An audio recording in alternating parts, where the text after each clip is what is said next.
মানুষ যতই ইনকাম করুক না কেন, যদি 60টি কাজ করে ইনকামে কোনো বরকত হবে না, সে আস্তে আস্তে গরিব হয়ে যাবে, ফকির হয়ে যাবে। অনেকেই বলে হুজুর এত টাকা ইনকাম করি, টাকার মধ্যে বরকত পাই না, অভাব লেগেই থাকে। নিশ্চয়ই এই 60টা কাজ থেকে একটা কাজ আপনার মধ্যে আছে। এই 60টা অভ্যাস থেকে একটা অভ্যাস যদি আপনার মধ্যে থাকে, আপনার সংসারে আয় রোজগারে বরকত হবে না, আপনার সংসারে শান্তি আসবে না। আপনি যতই ইনকাম করেন আপনার টাকা থাকবে না, নষ্ট হয়ে যাবে। এই জন্য মানুষ গরিব হয় এই 7 কারণে। সাহাবীদের মধ্যে ধনী ছিলেন ওসমান রাদিয়াল্লাহু তাআলা আনহু, আব্দুর রহমান ইবনে আউফ রাদিয়াল্লাহু তাআলা আনহু। এই জন্য বেশি বেশি দান করতে পারছে। ধনী হওয়া অপরাধ নয়। আপনার টাকা হলে আপনি দান করতে পারবেন, আপনার টাকা না হলে আপনি দান করতে পারবেন না। টাকা হলে মসজিদ বানাতে পারবেন, মাদ্রাসা বানাতে পারবেন। এই জন্য আল্লাহর কাছে দোয়া করবেন, আল্লাহ আপনি আমাকে নেক কাজ করবার জন্য সম্পদ দান করেন। অনেককে আল্লাহ অনেক সম্পদ দান করছে, কিন্তু নেক কাজে একটা টাকাও ব্যয় হয় না, একটা টাকাও নেক কাজে ব্যয় হয় না, ওই সম্পদের কোনো দাম নাই।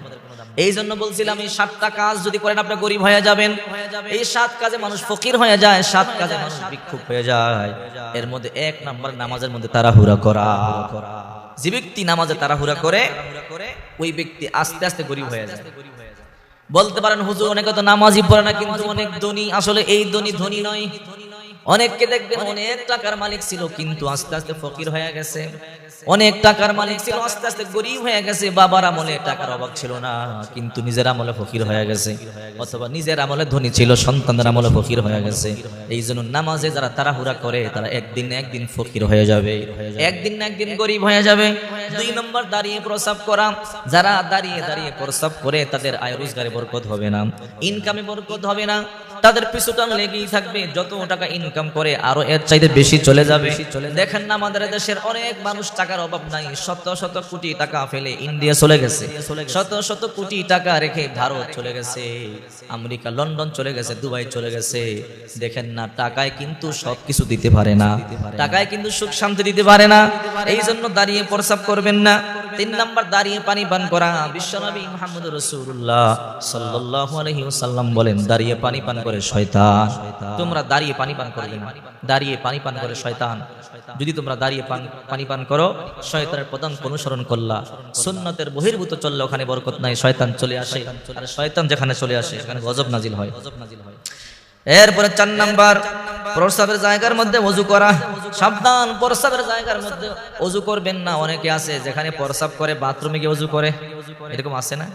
না, যেখানে প্রস্রাব করেন সেখানে ওযু করবেন না, আর যেখানে ওযু করেন সেখানে প্রস্রাব করবেন না। অনেকে বলে হুজুর আমাদের বাথরুমের মধ্যে বেসিং, বাথরুম ছাড়া ওযু করবার জায়গা নাই, মাঝখান দিয়ে পর্দা দিয়ে দিবেন।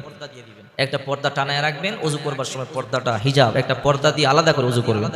আর যদি একান্তই সমস্যা হয় বাইরে থেকে বিসমিল্লাহ বলে দোয়া পড়ে ভিতরে ঢুকবেন, ওযু করে আর পরে শেষের দোয়াটা বাইরে গিয়ে পাঠ করবেন। 5 নাম্বার দাঁত দিয়ে নখ কাটা। অনেকের অভ্যাস দাঁত দিয়ে দেখবেন সারাদিন নখ কাটে, এই কাজটা কখনো করবেন না। এই কাজ যদি করেন আপনি ফকির হয়ে যাবেন, আস্তে আস্তে আপনি গরিব হয়ে যাবেন। 6 নাম্বার ফু দিয়ে বাতি নিবানো। অনেকে ফু দিয়ে বাতি নিবায়, এরকম আছে না? নাই, ফু দিয়ে যদি বাতি নিবান আপনি গরিব হয়ে যাবেন। ফু দিয়ে কখনো আপনি বাতি নিভাবেন না। আপনি সব সময় বাতি নিভাবেন হাতের বাতাস দিয়ে অথবা যে কোনো বাতাস দিয়ে। এখন তো লাইট, সুইচ সিস্টেম। আগে ছিল এরকম মোমবাতি ছিল, এখন তো সেগুলো নেই। এরপরে 7 নাম্বার খাওয়ার পর কাপড় দিয়ে মুখ সাফ করা। অনেকে আছে দেখবেন খাবার খাওয়ার পরে পরনের লুঙ্গি দিয়ে মুখ মুছে, খাবার খাওয়ার পরে পরনের লুঙ্গি দিয়ে হাত মুছে। এই কাজ কখনো করবেন না।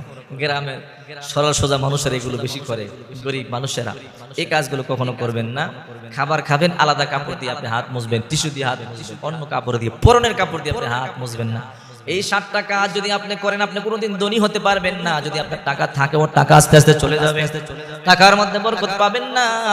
এই জন্য বিশ্বনবী মুহাম্মদ রাসূলুল্লাহ সাল্লাল্লাহু আলাইহি ওয়াসাল্লামের সুন্নাহ মোতাবেক চলতে হবে। যদি রাসূলুল্লাহ সাল্লাল্লাহু আলাইহি ওয়াসাল্লামের সুন্নাহ মোতাবেক চলেন আল্লাহ দুনিয়াতে শান্তি দিবে, পরকাল আল্লাহ তাআলা মুক্তির ব্যবস্থা করে দিবে।